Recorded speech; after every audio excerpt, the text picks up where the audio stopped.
बिस्मिल्लाहिर्रहमानिर्रहीम, अस्सलाम वालेकुम, good morning and welcome to morning at home. एक और नई हंसती मुस्कुराती पॉजिटिव सुबह के साथ मैं हूं जुगन काजिम और आई होप कि आप सबकी सुबह बहुत खुशगवार गुजर रही होगी। अच्छा व्यूअर्स, जब हम हंसती मुस्कुराती सुबह की बात करते हैं तो अक्सर लोगों की सुबह जो है वो अपने मोबाइल फ़ोन से ही होती है। और ये तो एक फ़ैक्ट है कि जैसे ही हम सुबह जागते हैं यूजुअली जो कुछ एक दो काम होते हैं ज़िंदगी के वो करके उसके बाद इंसान अपने मोबाइल को ही उठाता है उसको चेक करने के लिए कि भाई किसी का मैसेज तो नहीं आया, कोई कॉल तो नहीं आई। लेकिन मैं आज सुबह यही सोच रही थी कि एक प्रोसेस होती है, एक जर्नी थी। बात शुरू हुई खतूत से। लोग खैर पहले तो वो कबूतरों के हाथों पैगाम भेजे जाते थे, फिर लोगों ने ख़त लिखने शुरू किए पोस्टल सर्विस के थ्रू। पूरी दुनिया में आप लोग ख़त लिखते थे और वो ख़त जो है वो डिलीवर हो जाते थे दुनिया के डिफरेंट कोनों में और वहाँ से आपको भी खतूत आते थे। उसके बाद जर्नी जो है वो आगे बढ़ी और टेलीफोन की तरफ बात आई। वो जो ऐसे ऐसे डायल करने वाला फ़ोन होता था वो लोगों ने ख़रीदे, लोगों के घर के अंदर आए लोगों। और जिन लोगों के घर में उस ज़माने में फ़ोन हुआ करता था उनको बहुत अमीर समझा जाता था, उनको बहुत फैंसी लोग समझा जाता था। खैर उन मोबाइल से फिर बात आगे बढ़ी, फैक्स के ऊपर भी बात आई कि भाई अब फ़ोन के थ्रू कनेक्ट करके मशीन के थ्रू आप अपने पैगामात, अपने खतूत वगैरह भेज सकते हैं। फिर मोबाइल्स जो हैं, सेल फ़ोन्स जो हैं वो ईजाद हुए। सेल फ़ोन्स के अंदर फिर बटन्स वाले फ़ोन भी थे। उसके बाद दूसरे वाले फ़ोन्स आए जिनमें आपको पता है कि टच स्क्रीन फ़ोन्स भी हैं, फ्लिप वाले भी, various different variety of phones आए। तो ये एक बड़ी इंटरेस्टिंग सी जर्नी है टेक्नोलॉजी की। इसके हमें फ़वाइद बहुत से हुए। अगर आप सोचें तो घर पे, मैं यहाँ पे लाहौर में बैठे हुए मैसेज कर सकती हूँ किसी को अफ्रीका में और उसी सेकंड उसी लम्हे उनको मेरा पैगाम पहुँच जाएगा। जहाँ दिनों कभी कभी महीनों वेट करना पड़ता था पैगाम के लिए, वहाँ पे सेकंड्स के अंदर हम बाकायदा एक दूसरे से कनेक्ट कर सकते हैं। और ये तो मैं सिर्फ मैसेज की बात कर रही हूँ। अगर मेरा इस वक्त दिल चाहता है कि किसी से मैं दुनिया के किसी भी कोने में बात करूं तो मैं लाहौर में बैठे बैठे दुनिया के किसी भी कोने में कनेक्ट हो सकती हूं। मेरे जैसे इंसान के लिए इसलिए बहुत ही फ़ायदेमंद है क्योंकि मैं यूनिवर्सिटी गई कनाडा, वहाँ से ग्रेजुएट किया फ्रॉम वेस्टर्न यूनिवर्सिटी। तो अब वहाँ के मेरे बहुत से ऐसे फ्रेंड्स हैं, बहुत सी मेरी सहेलियाँ हैं जिनसे ऑब्वियसली राब्ते में रहने को दिल चाहता है, उनके बच्चों के बारे में जानना, उनकी ज़िंदगी के बारे में जानना। उसके अलावा भी ज़िंदगी में इतनी ट्रैवलिंग की है कि डिफरेंट मुल्कों में डिफरेंट से लोग हैं जिनसे दोस्तियाँ हैं। सो मेरे जैसे इंसान के लिए तो एक बहुत ही बेनिफिशियल चीज़ है। वो माँ बाप जिनके बच्चे बाहर जाते हैं पढ़ने के लिए या बाहर जॉब्स कर रहे होते हैं, उन बच्चों के लिए और उन माँ बाप के लिए कितनी बेनिफिशियल चीज़ है। उन ग्रैंड चिल्ड्रन के लिए अपने नाना नानी और दादा दादी से कनेक्ट करना अब कितना आसान हो गया है। एक वक्त होता था कि अगर लोग बाहर रहते थे और वो अपने माँ बाप को मिलने के लिए आते थे तो उनके जो बच्चे हैं उनकी अपने दादा दादी नाना नानी से सालों बाद मुलाकात होती थी और अक्सर वो उनको पहचान भी नहीं पाते थे। अब इन्हीं अमेजिंग फ़ोन्स के थ्रू, स्मार्टफोन्स के थ्रू हम एक दूसरे से कनेक्ट भी करते हैं, एक दूसरे से बात भी करते हैं और हमारी ज़िंदगी बहुत आसान हो गई है। सो आज इसी टॉपिक पे हम डिस्कशन करेंगे कि टेक्नोलॉजी में एडवांसमेंट का हमें क्या फ़ायदा हुआ और उसका हम मैक्सिमम बेनिफिट कैसे ले सकते हैं। तो ये हमारा आज टॉपिक ऑफ डिस्कशन होगा। उसके साथ साथ एक और इम्पॉर्टेंट चीज़ भी आपके साथ शेयर करनी है। आगे बढ़ते हैं किचन की तरफ जहाँ पे शेफ़ कोमल साहब हमारे साथ हैं। अस्सलाम वालेकुम। वालेकुम सलाम। आज कुछ हम मैचिंग हो गए बिल्कुल। और कुछ अच्छा लगा ना। हाँ। छोटी बहनें जब मैचिंग करती है तो फिर अच्छा लगता है। बिल्कुल। अच्छा, आज हमारा मेन्यू क्या है?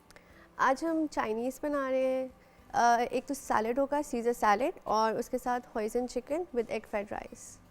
क्या बात है, आज आप तो बहुत ही फैंसी हो गई। हाँ। तो फिर क्या बनाने जा रहे? तो रेसिपीज़ की तरफ चलते हैं। सीज़र सैलड के लिए हमें चाहिए आइसबर्ग 1 कप, पार्मेज़न चीज़ 1/3 कप, क्रूटॉन्स हस्बे ज़रूरत, जैतून आधा कप, और ड्रेसिंग के लिए हमें चाहिए कुटा हुआ लहसुन 1/4 चाय का चम्मच, मस्टर्ड पेस्ट 2 चाय के चम्मच, वर्सेस्टरशायर सॉस 1 चाय का चम्मच, नींबू का रस 2 चाय के चम्मच, जैतून का तेल 1/3 कप, नमक हस्बे जायका, और काली मिर्च 1/8 चाय का चम्मच।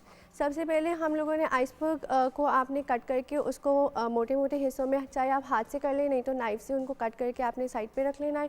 उसके बाद आपने ड्रेसिंग तैयार करनी है जिसके लिए आपने बोल के अंदर एक अंडे की जर्दी ले लें, वो शामिल करें। उसके साथ नमक, थोड़ी सी काली मिर्च, उसके अंदर नींबू का रस, थोड़ी सी वर्सेस्टरशायर सॉस, नमक हस्बे ज़रूरत, और मस्टर्ड पे लहसुन ये डाल के आपने इसे उसको मिक्स करना है। फिर आहिस्ता आहिस्ता आपने उसके अंदर ऑयल शामिल करना है। जैसे जैसे आप ऑयल शामिल करेंगे वो थिक सी एक सॉस बनती जाएगी। जब जैसे ही वो थिक हो आपने ऑयल रोक देना है एंड आपकी सैलेड ड्रेसिंग तैयार होगी। उसके बाद आपने क्रूटॉन्स तैयार करने हैं जिसके लिए ब्रेड स्लाइसेस लेने हैं और उसको आपने डीप फ्राई कर लेना है। उसके बाद आपने उसको असेंबल करना है अपनी डिश में। आइसबर्ग डालें, उसके ऊपर आप अपनी सैलेड ड्रेसिंग डालें और क्रूटॉन्स से डेकोर करें and it's ready. Awesome. Next recipe. And then hoisin chicken. Hoisin chicken के लिए मुर्गी का गोश्त 1 किलो, प्याज 2 अदद, शिमला मिर्च 1 अदद, कुटा हुआ लहसुन 1 चाय का चम्मच, अंडा 1 अदद, कुटी हुई काली मिर्च 1 चाय का चम्मच, हरी मिर्च 2 अदद, कॉर्नफ्लावर 3 खाने के चम्मच, तेल 2 खाने के चम्मच, हॉइजन सॉस 4 खाने के चम्मच, चिली गार्लिक सॉस 2 खाने के चम्मच और सिरका 1 चाय का चम्मच। सबसे पहले चिकन को मैरिनेट करना है अंडे के साथ। कॉर्नफ्लावर 1 चम्मच डालें और साथ में नमक, कुटी हुई काली मिर्च डाल के आपने उसको ओवरनाइट मैरिनेट करना है। और बाय द वे ये जब भी आपने कोई भी चाइनीज़ डिश बनानी है जिसके जैसे कि आपने मंचूरियन बनाना है या स्वीट एंड सार चिकन बनानी है तो यही बेसिक मादा जो है आपने बनाना है। सॉस आपने सिर्फ उसमें चेंज करना होता है, राइट? या वेजिटेबल्स एंड सॉस। बिल्कुल बिल्कुल। और इसको फ्रीज भी वैसे कर सकते हैं आप, फिर जल्दी भी तैयार हो जाता है। उसके बाद आपने उसको फ्राई कर लेना है, डीप फ्राई करना है। डीप फ्राई करने के बाद आपने उसको साइड पे रख लेना है। फिर आपने देगची के अंदर 2 चाय के चम्मच या 2 खाने के चम्मच ऑयल, अगर कम ऑयल डालना है तो आप कम भी ऑयल डाल सकते हैं, ऑयल शामिल करें। उसके अंदर प्याज को जूलियन कट में शामिल करके और साथ में ही हरी मिर्चों को बारीक कूट के आपने वो शामिल करना है। उसके बाद आपने उसको सौते करना है। जब प्याज अपना कलर चेंज करेगा तो फिर आपने उसके अंदर अपनी पसंद की अगर वेजिटेबल्स डालना चाहते हैं तो वो डालें। उसके साथ आप उसके अंदर सॉस शामिल करें, उसको अच्छे से एक बॉयल आने दें। जैसे ही बॉयल आएगा तो आप उसके अंदर चिकन डाल दें, उसको अच्छे से कोट करके एंड में हरा प्याज से डेकोर करना है and it's ready. Amazing. And egg fried rice. अच्छा, जो लोग हर वक्त कंप्लेन करते हैं ना कि आप लोग राइस की रेसिपी नहीं देते, भाई आप लोगों के लिए स्पेशली एग फ्राइड राइस की रेसिपी दे रहे हैं। वैसे तो बचपन से एग फ्राइड राइस की आई थिंक पैदाइश में ही हमें पता होती है कि क्या रेसिपी है, बट आपके लिए हम लोग फिर से शेयर करते हैं। एग फ्राइड राइस के लिए हमें चावल चाहिए 1 kilo, scrambled egg half cup, गाजर आधा कप, शिमला मिर्च हाफ कप, हरा प्याज आधा कप, नमक 1 चाय का चम्मच, सोया सॉस 3 खाने के चम्मच और हरा प्याज 1/4 कप।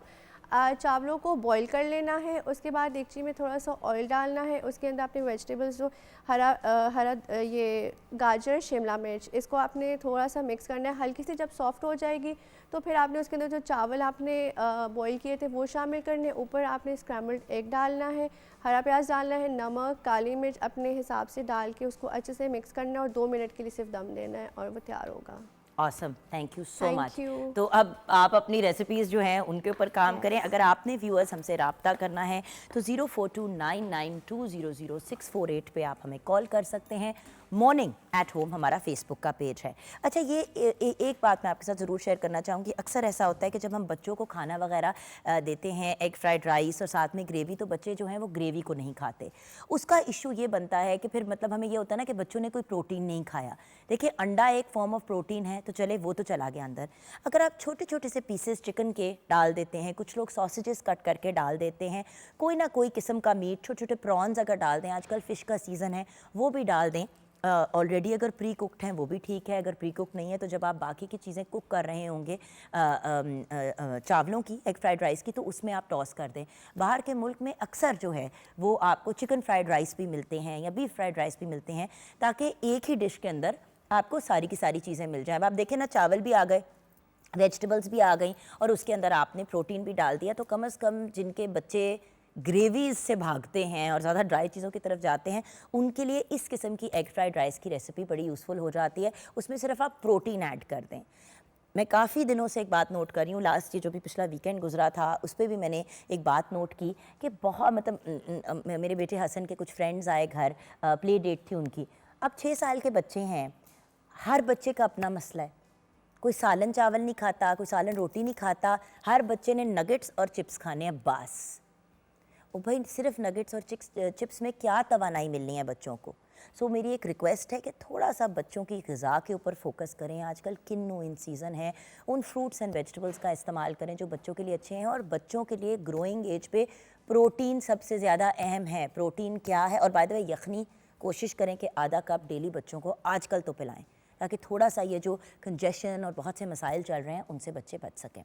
खैर, इस किस्म की इंटरेस्टिंग रेसिपीज़ हम लोग व्हाट्सएप पे और मैसेजेस पे भी शेयर कर सकते हैं। जैसे कि आपसे शुरू में बात की कि हम टेक्नोलॉजी पे बात करेंगे, तो ब्रेक के बाद वापस आएंगे तो लेटेस्ट टेक्नोलॉजी क्या है as far as the cell phone world is concerned, ये हम बात करेंगे ब्रेक के बाद। क्या बात है। अस्सलाम वालेकुम शुजात अली खान, अस्सलामुअलैकुम। कैसे हैं आप? मैं बिल्कुल बहुत अच्छा हूँ, थैंक यू वेरी मच। अरसा गुजर गया मुलाकात बहुत को। अरसा हो गया बिल्कुल। मैं तो परेशान ही हो गई थी कि किधर रह गया हमारा छोटा खान साहब। आपको देखता रहता हूँ और अच्छा लगता है हमेशा। अच्छा, मुझे ये बताओ शुजात कि आजकल मसरूफियात क्या हैं आपको? बड़ा हमने शो पे भी मिस किया, तो सोचा इस जी, जी। बहाने गप भी लग जाएगी, कुछ अपडेट भी मिल जाएगी। मैं असल में यहाँ था नहीं, मैं इंग्लैंड था। पता है, तो भाग गए हमें छोड़ के। नहीं नहीं नहीं, कभी ऐसा हो नहीं सकता। सो लेकिन जब भी वहाँ आप पे बुलाते हैं, माशाल्लाह आपका इतना काम, इतने कॉन्सर्ट्स जी, हैं, जी, आपका वहाँ पे कॉन्ट्रैक्ट भी है, तो काफ़ी आपका अच्छा सिलसिला वहाँ पे जी चल बस रहा है अल्लाह का शुक्र है, माशाल्लाह, वो चलता रहता है आपकी अच्छा, वजह से। तो अच्छा उधर की ऑडियंस में और यहाँ की ऑडियंस में क्या फ़र्क है? फ़र्क तो खैर इतना कुछ ख़ास नहीं है, क्योंकि वहाँ भी जो, लेकिन वो ये है कि कम्युनिटी ज़रा ज़्यादा है, क्योंकि वहाँ हर तरह की कम्युनिटी है। जैसे बंगाली भी है, हमारे हमसाए मुल्क के वो भी कम्युनिटी है, पाकिस्तानी भी है, तो सब एक तरह ही रहते हैं। तो इसीलिए फिर वहाँ ज़रा थोड़ा काम भी ज़्यादा होता है, और बाकी कुछ इतना फ़र्क नहीं है। कुछ इतना फ़र्क नहीं। अच्छा ये बताओ कि मैं अक्सर सोचती हूँ कि शाम चरासी घराना इतना बड़ा नाम, इतनी बड़ी एक लेगेसी है, एक घराना है, तो मुझे ये बताएं कि इस लेगेसी को, इस नाम को आगे लेके जाना कितना को मुश्किल है या आसान? नहीं जी, ये तो एक बहुत ही मुश्किल काम है, क्योंकि इतना बड़ा घराना हो, इतना बड़ा नाम हो, साथ जुड़े हों, तो उसके लिए फिर ज़िम्मेदारी बहुत बढ़ जाती है। और कोशिश कर रहे हैं कि उसको ज़िम्मेदारी से निभाने की कोशिश कर रहे हैं, लेकिन बड़ा आसान काम नहीं है। लोगों को लगता है कि इट्स ईजी, जबकि ईजी नहीं है। अपना फेवरेट जॉनरा म्यूज़िक का कौन सा है? अगर मैं आपसे पूछूं कि भाई खुद क्या सुनते हो बड़े शौक से? जी, मुझे फ्यूजन म्यूज़िक। सुनते खुद क्या हो और फिर गाने में क्या पसंद करते हो? क्योंकि अक्सर ऐसा होता है कि हमारे मैनेजर्स और हमें जो हैंडल करने वाले लोग होते हैं वो कहते हैं कि नहीं नहीं, ये वाला म्यूज़िक ये आपको करना चाहिए, ये ज़्यादा पॉपुलर रहेगा।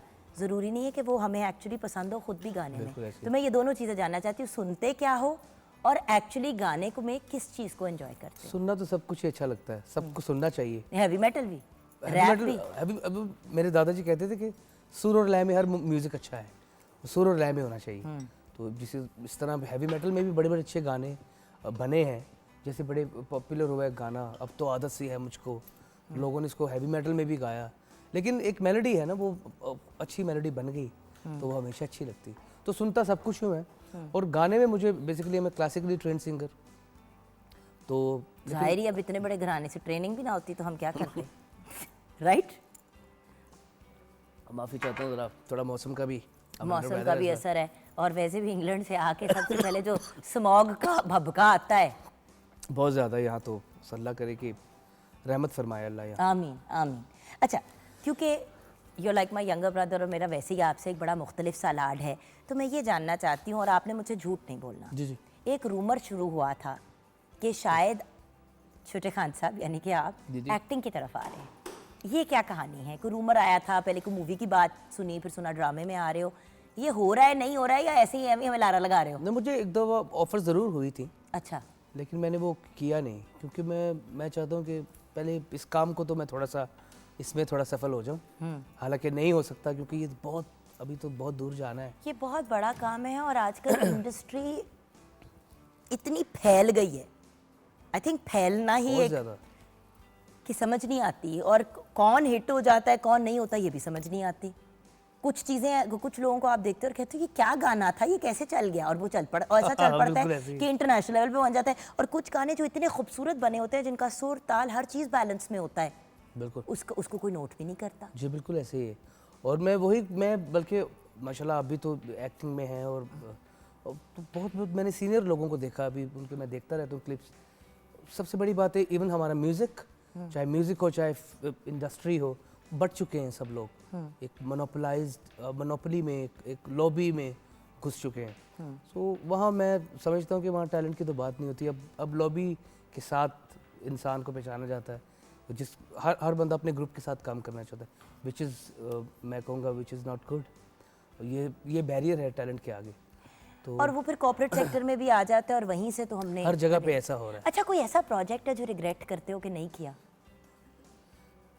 रिग्रेट तो वेल फिलहाल कोई ऐसी चीज जो सोचे हो कि यार ये करनी चाहिए थी, मैंने की नहीं, क्यों नहीं किया? रिग्रेट कभी नहीं किया और हमेशा अल्लाह का शुक्र किया। लेकिन हाँ, अभी तक मेरा दिल है कि जैसे बड़े बड़े प्लेटफॉर्म हैं, वो जो हकदार लोग हैं उनको भी चांस मिलना चाहिए। काफ़ी देर से हम इस फील्ड में, हकदार लोगों को क्यों नहीं मिलता मौका?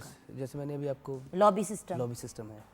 हालांकि मेरे गाने भी वहाँ तक चले गए थे, मुझे वहाँ से कॉल भी आ गया एंड एवरीथिंग वाज फाइनलाइज्ड, लेकिन 2 दिन बाद पता चला कि I am not going there. या तो ये बहुत अजीब चीज़ें हैं। कुछ ऐसी चीज़ें होती हैं और ये बड़ी ट्रैजिक भी होती हैं, बिकॉज असल में ये भी होता है ना, लोग कहते हैं कि भाई ये तो घराने से बिलोंग करता है तो उसको लगता है कि जैसे इसका राइट है, बट अगर आप लोगों का राइट नहीं है तो फिर किसका है? जिन्होंने इतना अरसा, जिनके ख़ानदानों ने, जिनकी जनरेशन टू जनरेशन इस चीज़ को आगे लेके बिल्कुल बिल्कुल ऐसे। और ज़रूरी नहीं आप मेरिट भी देखें, आप इंसान का वो ज़रूरी नहीं कि हम घराने से हैं तो घराने से होने के बावजूद भी हम अपनी स्ट्रगल कर रहे हैं, अपना नाम करने की कोशिश कर रहे हैं, तो इस चीज़ को भी लोगों को देखना चाहिए। अच्छा, खुद कौन से प्रोजेक्ट पे आजकल काम कर रहे हो? मैं जी आजकल एक सीज़न जैसे लोग कर रहे हैं, अपने चैनल्स बनाए हुए हैं लोगों ने। तो अच्छा, instead of album you are now working on a season. On a season like शुक्र है अब मतलब, क्योंकि सीजन भी कुछ एल्बम की तरह लगता है। हाँ जी। तो बंदे को तसल्ली रहती है, तो मैं वो चाह रहा क्योंकि हूँ वो एक गाना निकलता है फिर महीनों बंदा वेट करता रहता है कि भाई अब एक और कहीं से टावा सा गाना निकलेगा। तो आपका सीजन, इसका सिलसिला क्या होगा?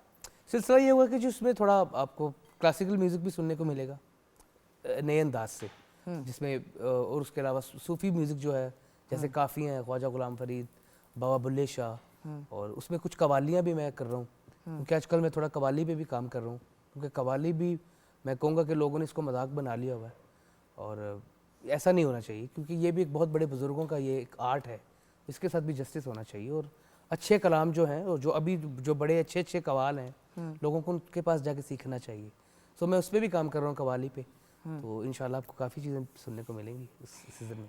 Well, I am very excited about all your new work. अभी आपसे एक और सॉन्ग भी मैंने सुनना है, क्योंकि हो नहीं सकता कि आपको बुलाऊं और मैक्सिमम आपसे सॉन्ग ना सुने, क्योंकि मेरा दिल चाहे ना चाहे अब आमने नहीं मुझे छोड़ना। नहीं। तो हम ब्रेक के बाद वापस आएंगे, और ब्रेक के बाद हमारे साथ एक बहुत ही टैलेंटेड यंग लेडी हैं जिन्होंने अपनी बिजनेस स्टार्ट की अपने ही गराज में, और ऐसे एंटरप्रेन्योर्स को हम इनकरेज करना चाहते हैं। तो छोटी सी ब्रेक के बाद उनसे मुलाकात करेंगे।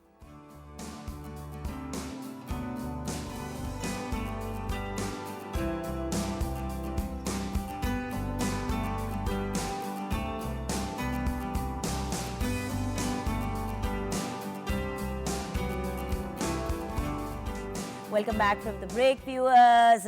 The brilliant, the talented Shujaat Ali Khan तो हमारे साथ हैं। कुछ इनकी ज़िंदगी के बारे में भी हमने टीज़र ले लिया, लेकिन इस वक्त हमारे साथ एक ऐसी brilliant and talented young lady हैं जिन्होंने अपने फ्यूचर को एक तरह से अपने ही कंट्रोल में ले लिया और फैसला किया कि लोगों के लिए काम करने से बेहतर है कि इंसान अपने आप को खुद मुख्तार करे। वो जो हम एंटरप्रेन्योरशिप की व्यूअर्स बार बार बात करते हैं, अंग्रेज़ी का फैंसी वर्ड है एंटरप्रेन्योर, तो लोग कहते हैं कि ए पता नहीं की होता है, लेकिन एंटरप्रेन्योर वो इंसान होता है जो फैसला करता है कि भाई मैं किसी के लिए क्यों नौकरी करूँ, मैं अपना काम शुरू करती हूँ या करता हूँ और अपने आप को खुद मुख्तार और अपने आप को अपना बॉस बना लेती हूँ। मुश्किल होता है, बहुत मुश्किल होता है, गट्स चाहिए होते हैं, क्योंकि एक बहुत बड़ी रिस्क होती है, लेकिन जब इंसान ये कदम उठा लेता है और वो काम चल जाता है, तो जो सेटिस्फैक्शन इंसान की ज़िंदगी में आती है वो आपको रबाब अली की शक्ल पे नज़र आ ही रही होगी। अस्सलाम वालेकुम रबाब। अस्सलाम वालेकुम, कैसी हैं? अच्छा रबाब, सबसे पहले तो आपने अपने गराज में एक बिज़नेस स्टार्ट की, वो सारा कुछ मैंने आपसे आपकी ज़बानी ही सुनना है, लेकिन आप एक प्राइवेट चैनल पे न्यूज़ रिपोर्टर भी रह चुकी हैं। बिल्कुल, सब कुछ कर लिया और फिर अपना काम शुरू किया। कहानी क्या है? कहानी ऐसे है कि एजुकेशन मेरी एमएससी मैस कम्युनिकेशन रही है। उसके बाद अभी मेरा लास्ट सेमेस्टर था, तो मुझे एक निजी चैनल से ऑफ़र आई कि आप ज्वाइन करें। वहाँ पे मैंने सीवी ड्रॉप किया और मेरी सिलेक्शन भी हो गई। वहाँ पे 2 साल मैंने सर्व किया और बड़ा अच्छा वहाँ का भी टाइम रहा। फिर उसके बाद इसी दौरान मेरी शादी हो गई और शादी के बाद भी कुछ अर्सा जॉब करती रही हूँ, लेकिन जब मेरा छोटा सा बेबी आया दुनिया में तो फिर उसके बाद मेरे लिए तो पॉसिबल था नहीं था। पूरी कोशिश ये थी कि बेबी मेरा निगलेक्ट ना हो किसी भी तरीके से। तो फिर इसका सोल्यूशन ये निकाला गया। हमारे बेबी का नाम क्या है? अशल अब्बास। अशल, ठीक है।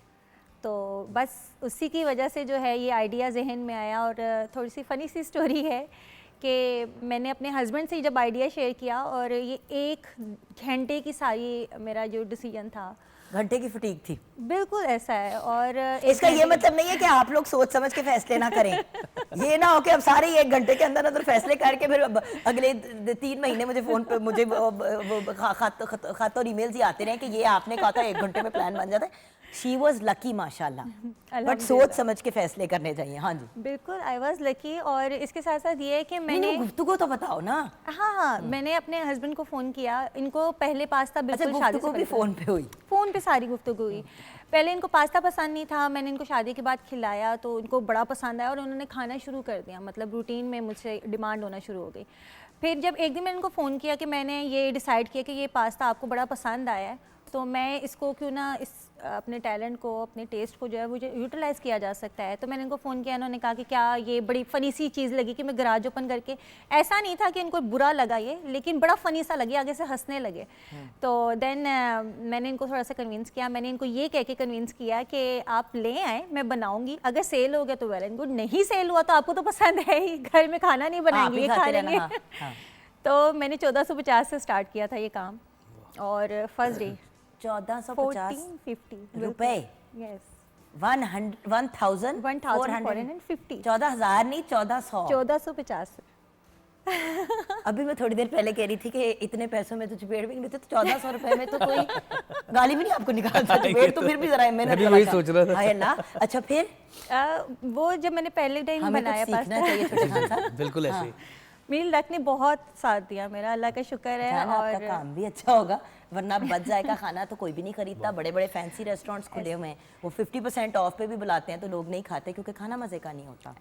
ऐसा है, लेकिन एक चीज़ जो मैंने अच्छा अब आप सर्विस क्या प्रोवाइड करते हो ये तो बताओ ना, क्योंकि अच्छा customer सर्विस, service की एक business मेरा है। गराज, उसको मैंने थोड़ा सा डेकोर किया हुआ है, वहाँ पे भी मैं सर्विसेज प्रोवाइड कर रही हूँ। मेन्यू मैंने अपना इंक्रीज़ किया है, पास्ता के अलावा जो है डिफरेंट हांडीज़ हैं वो हैं, और बिरयानी है, चिकन बॉल्स हैं, ऐसी डिफरेंट रेसिपीज़ जो हैं वो मैं उसको इंक्लूड अच्छा कर तो बेसिकली आप पास्ता तैयार करती हैं और वो, अच्छा coffee is available here also only for 150 rupees. Yes.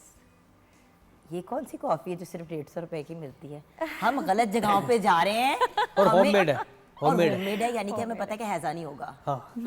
Okay so sorry I get very excited because I am a foodie ना, बट मसला ये है कि फूडीज की फाइनेंशियल कबाड़ा बड़ा होता है क्योंकि जो चीज़ अच्छी होती है वो महंगी ज़रूर होती है और आप बहुत अफोर्डेबल प्राइस। अच्छा तो कौन कौन सा पास्ता बनाती हो, ज़रा हमें मेन्यू और सारा कुछ बताओ। इटालियन पास्ता जो स्पाइसी, इसको मतलब वही बात है कि पास्ता तो सारे इटालियन होते हैं, लेकिन इसको ज़रा स्पाइसी सा एक फ्लेवर है, और इसके अलावा अल्फ्रेडो है, वाइट जो बच्चे वगैरह सारे enjoy करते हैं। बिल्कुल वो थोड़ा सा लाइट स्पाइसी, और रेड सॉस पास्ता है, इसके अलावा मैक एंड चीज़ पास्ता बनाती हूँ। तो ये सारे पास्तास अवेलेबल है। अच्छा सिलसिला क्या होता है? अच्छा हम पास्ता दिखा भी रहे हैं आपको व्यूअर्स, देखिए ना साफ सुथरा घर पे बना हुआ लाइट एंड क्लीन खाना। सबसे बड़ी प्रॉब्लम ये है कि आजकल के ज़माने में जहाँ पे इतनी इन्फेक्शंस, इतनी बीमारियाँ फैली हुई हैं, you are a mother yourself, exactly, which is why आप एक्स्ट्रा कॉन्शियस हो कि चीज़ें बिल्कुल साफ बिल्कुल सुथरी होनी चाहिए। बिल्कुल एग्जैक्टली। और मुझे ज़्यादातर लोगों ने अप्रिशिएट भी इसी वजह से किया कि आप होममेड, आपका जो एक तो वेजिटेबल्स आपकी फ्रेश होती हैं, और दूसरा चिकन के स्पेशली मैं कहता हूँ, जब मेरे पास एक खातून आई, उन्होंने मुझे बोला, मैंने उनको बिरयानी जो है वो 240 में हम लोगों ने सेल की, अब है वो 260 की है, लेकिन उन्होंने आके मुझे बोला कि वो साथ एक शॉप है, रेस्टोरेंट है, वहाँ से 200 की बिरयानी होती है, साथ में 2 शामी कबाब होते हैं, रायता होता है, सैलेड होता है। तो मैंने उनको ये जवाब दिया था कि शायद वो मरी हुई मुर्गियों का होगा, क्योंकि अफोर्ड नहीं कर रहे आप। आपकी मेरी पूरी कोशिश ये होती है कि जो चिकन लाया जाए वो ऑन द स्पॉट आप कट करवा के उसको अपने सुपरविजन में आप लेकर आओ। तो ट्राई तो मैं पूरी यही करती हूँ कि किसी किस्म की कोई भी जो है इन्फेक्शन या इस टाइप का कोई प्रॉब्लम ना हो जो भी मेरे कस्टमर्स हैं।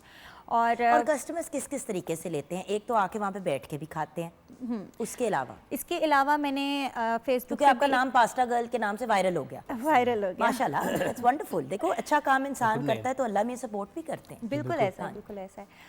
इसके अलावा मैंने वेबसाइट भी एक छोटी सी बनाई है, मतलब उसके डोमेन तो मैंने अभी परचेज़ नहीं किया, लेकिन एक ट्राई है। उसके अलावा फेसबुक पे एक पेज है फूडसी कुकसी के नाम से। सो यानी कि अगर मेरे घर में बर्थडे पार्टी है बच्चों की तो मैं आपसे ऑर्डर कर सकती हूँ? Yes you can definitely order. और आप डिलीवर भी, ये लाहौर में सर्विसेज बिल्कुल प्रोवाइडेड बिल्कुल, है, लाहौर राइट? में, लाहौर में। And I am sure Faisalabad भी हो सकता है अगर कोई बजट इतना अपना रखे कि भाई हमें डिलीवरी करवा दे व्हाटएवर। हाँ, मतलब ये इसी तरीके से कि डिलीवरी के चार्जेस जो है वो कस्टमर को फिलहाल खुद ही बेयर करना पड़ रहे हैं। ठीक है। अभी डिलीवरी का ऑन द स्पॉट हमने हमने अपना कोई काम ऐसा स्टार्ट नहीं किया अच्छा, हुआ। अब हम कह रही हो तो यानी कि आप और आपके हस्बैंड दोनों अब ये काम कर रहे हैं? डेफिनेटली मेरे हस्बैंड ने मुझे बहुत ज़्यादा सपोर्ट किया है, और जितना मेरा बेबी है 8 मंथ्स का खैर से है, तो मैं अकेले तो जैसी बात 8 है उसको महीने? नहीं है, 8 महीने का है। बहुत छोटा है। और ये जब हुआ था बेबी तो तब आपके जहन में ये आइडिया आया था? नहीं, तब मैं एक्चुअली जब मैंने कंसीव किया था तो मुझे एक चैनल से बहुत अच्छी ऑफ़र भी आई थी, और मुझे थोड़ा सा उसको रिग्रेट भी हुआ था क्योंकि मैं उसको अवेल नहीं कर पाई। लेकिन फिर बेबी हुआ, कुछ अरसा मैं इसी कश्मकश में रही कि मैंने किस तरीके से थोड़ा कोई कोई, कुछ तो करना है ना। हाँ, कोई देखिए, पॉकेट मनी हो जाए, आपकी कोई more than एक्टिविटी that, होनी चाहिए। बेटा आप एक पढ़ी लिखी, you're a educated young woman exactly. and you were a working lady. Yes. तो मतलब जस्ट बिकॉज बेबी हो गया इसका ये मतलब मुश्किल तो नहीं है होता कि आप अपने माइंड को स्टिम्युलेट ना बिल्कुल, करें बिल्कुल, और आप बिल्कुल, अपने बिल्कुल। करियर को परसू ना बिल्कुल, करें। वो आप डिप्रेशन में चले जाते हो। अगर आप वर्किंग लेडी और आपको एक टोटली तौर पे अपना पूरा फोकस जो है वो एक छोटे से बेबी के ऊपर रखना है, तो एक ठीक है वो आपके लिए नहीं, अल्लाह और ताला की बार बार नेमत है। फोन कर रही हूँ मियाँ को, किस टाइम आ रहे हैं, क्या कर रहे हैं, 6 बज गए हैं अभी तक आप नहीं पहुंचे। पता है नहीं, इट्स ट्रू।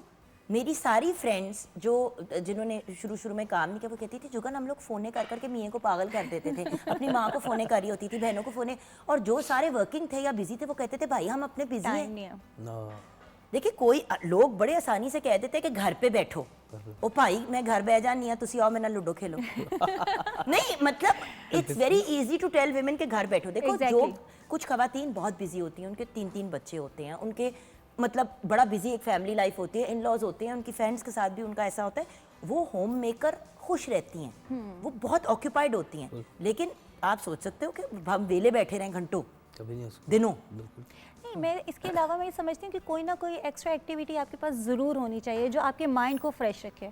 अगर आप टोटली चार दीवारी में रह के अपनी फैमिली के साथ, आप ठीक है फैमिली के साथ अच्छा इंजॉय करते हो, लेकिन कब तक? आपके पास एक एक्स्ट्रा एक्टिविटी डेफिनेटली होनी चाहिए जो आपके माइंड को भी फ्रेश रखे। और थोड़ा बहुत वही बात है कि जो आजकल का माहौल है, जो आजकल का सिचुएशन चल रही है पाकिस्तान में, तो थोड़ी बहुत पॉकेट मनी भी निकलनी चाहिए, अच्छी बात है। अच्छा, सो ये आप केटरिंग भी करते हो, होम डिलीवरी सर्विस भी है, और साथ में अपने घर में किसी ने आके खाना भी है तो वो भी कर सकते हैं। एग्जैक्टली ऐसा है। तो अब आगे का प्लान क्या है, सोचा क्या है, चाहती क्या हो? आगे का प्लान है कि क्योंकि देखो यूथ बिजनेस लोन्स भी अब मिलते हैं और ये सारा कुछ अवेलेबल है, हमारी गवर्नमेंट ने ये शुरू भी किया है सिलसिला। मैं भी पढ़ रही थी कहीं कि रिवाइव कर दिया है सिलसिला यूथ बिजनेस लोन का। सो द पॉइंट इज उस किस्म की चीज़ के थ्रू भी you can make it into something bigger if you want. Definitely, और मेरा इरादा है कि इंशाल्लाह ताला मैं इसको, अगर मेरे लिए पॉसिबल हुआ तो मैं इंशाल्लाह ताला इन्वेस्ट मज़ीद करूँगी और कोई रेस्टोरेंट टाइप का कुछ लॉन्च करूँगी। और इसके अलावा मैं मीडिया में भी कम बैक इंशाल्लाह ताला ज़रूर करूँगी। ऐसा बिल्कुल भी मैं अपना इमेज नहीं डालना चाह रही कि मैं मीडिया से बिल्कुल कट ऑफ हो गई हूँ। इंशाल्लाह ताला मीडिया में भी कम बैक होगा। किस किस्म के कस्टमर ज़्यादातर आपके पास आते हैं? कस्टमर अगर मैं ऑनेस्टली बताऊं तो अभी एक माहौल जिसको कहते हैं ना मोहल्ला सा टाइप का सिस्टम है वहाँ पर, तो वहाँ पे कस्टमर्स को ज़्यादा पास्ता का पता ही नहीं है। मतलब अगर तो मैं बिरयानी खा लेंगे या कुछ और आके एग्जैक्टली नहीं खाते हैं, आके पूछते हैं कि ये क्या चीज़ है। फिर जब वो बॉक्स देखते हैं ना, आपको पता होगा कि रेस्टोरेंट्स में पास्ता की क्या प्राइजेस होती हैं।